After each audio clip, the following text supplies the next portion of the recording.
Halo rekan-rekan semuanya, apa kabar kalian semua? Semoga selalu dalam keadaan sehat walafiat, dilancarkan segala macam urusan dan aktivitasnya. Nah, di sini saya akan kembali menginformasikan perkembangan Pi Network pada hari ini step by step menuju ke fase mainnet berikutnya atau menuju ke Open Mainnet. Nah, di sini ada informasi yang cukup mantap dan juga menarik berasal dari negara China. Jadi di sini disebutkan di negara Cina sudah mulai menghubungkan Web3 dengan blockchain Pi Network. Nah, di sini lagi-lagi dikutip informasi melalui saluran media daripada website oknews.com. Di sini ada kabar baik, Chongqing Cina menghubungkan Web3 dengan jaringan Pi. Jadi di sini kalau ini benar-benar realistis, maka sudah sangat dekat sekali menuju ke fase Open Mainnet. Karena di sini untuk Web3 itu memang bisa dikatakan menjadi saluran atau bisa dikatakan teknologi yang paling terbarukan ya di era yang terdesentral. Kemudian ketika bisa terhubung dengan jaringan Pi atau blockchain Pi, tentu di sini Pi Network sudah sebentar lagi akan membuka fase Open Mainnet.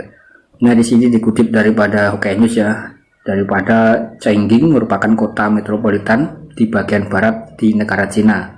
Nah, kemudian di sini sebagai informasi ya, salah satu dari 4 kota madya langsung di Cina. Kemudian Chongqing juga memiliki status administrasi yang setara dengan provinsi. Kemudian dengan populasi lebih dari 30 juta, Chongqing adalah salah satu kota terpadat di Cina. Nah, jadi di sini untuk daripada Chongqing di sini walaupun bisa dikatakan seperti kabupaten, tapi di sini memiliki semacam administrasi tersendiri seperti provinsi dan penduduknya 30 juta ya. Ini sama dengan satu atau dua negara, jadi cukup padat sekali jumlah penduduknya.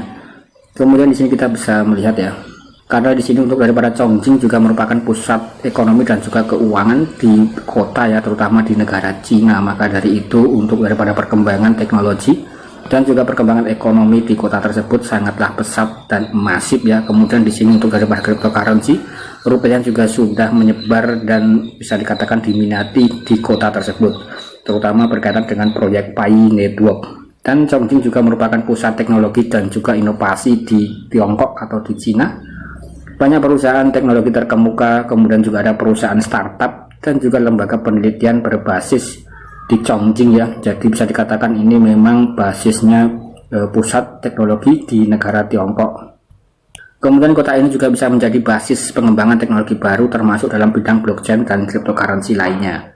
Kemudian juga ada konferensi ekologi jaringan Web3, Chongqing menjadi tuan rumah. Jadi di sini kalau kita lihat daripada sejarah di kota Chongqing berkaitan dengan basis industri cryptocurrency dan teknologi bisa dikatakan ya sudah cukup matang dan mumpuni ya.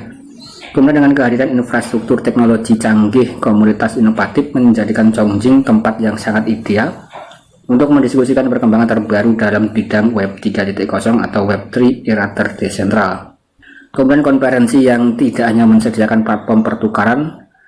Nah, di sini konferensi tidak hanya menyediakan platform untuk pertukaran pengetahuan dan pengalaman, tetapi juga memperkuat posisi Chongqing sebagai salah satu pusat kota utama dalam ekosistem teknologi global ya. Nah, jadi di sini sekali lagi memperkenalkan kota Chongqing berkaitan dengan industri cryptocurrency yang cukup modern.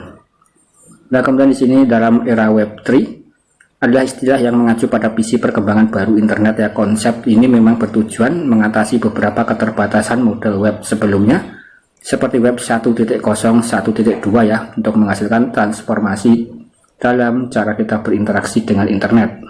Jadi di sini cara inti daripada Web3 adalah era generasi baru daripada web sebelumnya. Kalau yang sebelumnya era tahun 90-an, web itu hanya bisa berisi semacam pengumuman dan tulisan teks saja ya, satu arah.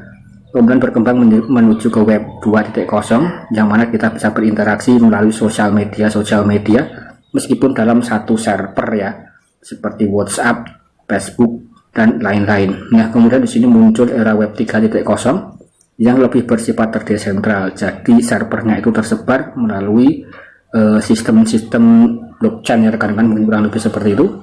Jadi di sini kesimpulan daripada Web3 itu adalah sifatnya yang terdesentral atau servernya yang banyak ya, bisa dikatakan seperti itu, dan bisa terhubung satu sama lain. Nah, kemudian di sini kita juga bisa melihat Web 1.0 berfungsi sebagai platform mengakses informasi statis ya. Nah, tadi sudah admin jelaskan.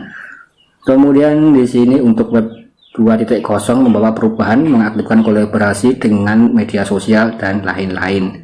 Nah, kemudian di sini masih untuk data kendali ya, masih berkonsentrasi di perusahaan. Artinya di sini masih dalam satu server saja.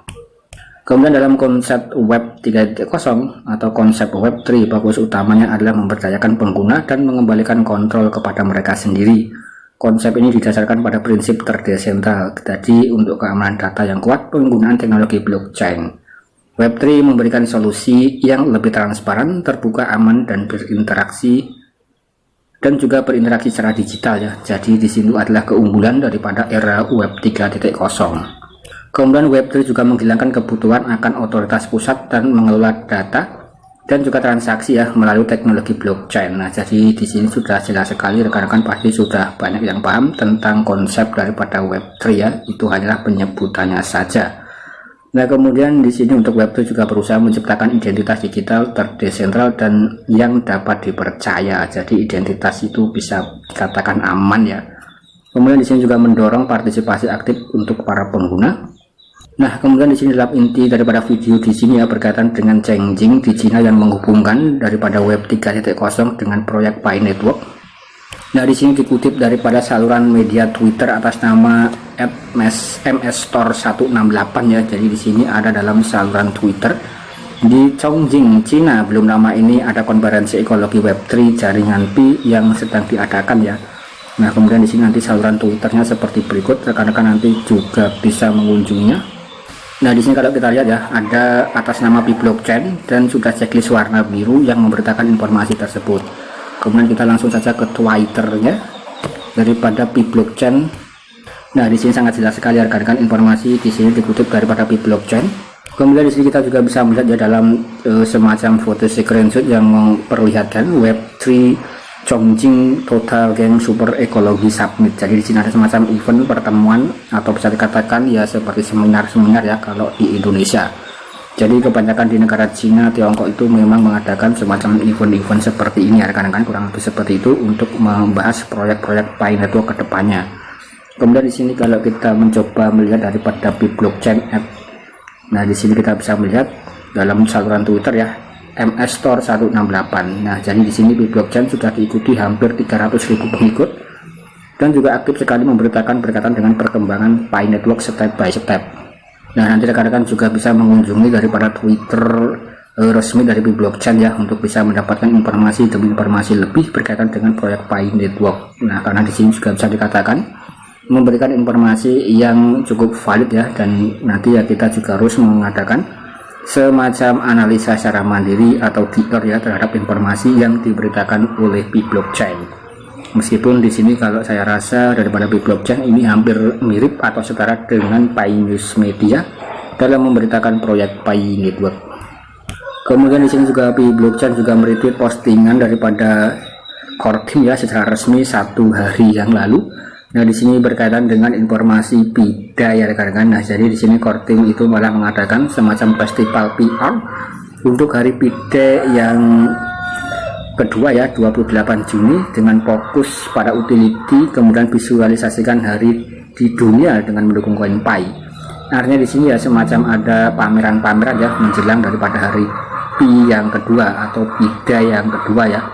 Nah, jadi di sini juga core team malah yang memberikan semacam event-event pameran ya, mungkin kurang lebih seperti itu.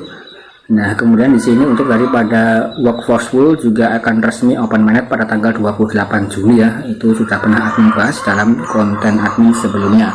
Nah, saya rasa sekian dulu konten dari saya. Semoga ini bisa memberikan informasi yang positif. Sekian dan terima kasih.